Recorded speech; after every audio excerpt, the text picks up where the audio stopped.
రంగారెడ్డి జిల్లా షాద్నగర్లో MLA Veerlapalli Shankar BRS పార్టీపై సంచలన వ్యాఖ్యలు చేశారు. బీఆర్ఎస్ తెలంగాణ సెంటిమెంట్తో 2 సార్లు అధికారం చేపట్టిందన్నారు. రాష్ట్రాన్ని అప్పుల కుప్పగా మార్చిందని వీర్లపల్లి శంకర్ అన్నారు.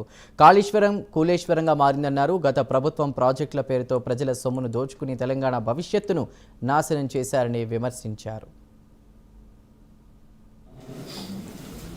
రాజకీయ పరిస్థితులు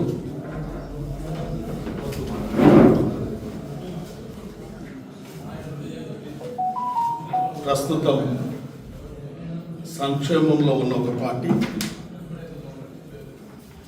అమ్మ పలుకు జగదంబ పలుకు ఈ రాష్ట్రాన్ని అతలాకుతలం చేస్తూ ఉన్నాయి. లిబరల్గా మారిన లిక్కర్ ఒక పార్టీ ఈ రాష్ట్రాన్ని ఏ విధంగా దోసుకుందో అంటాం కదా. సర్వస్వ దేవతలు ఉంటారు.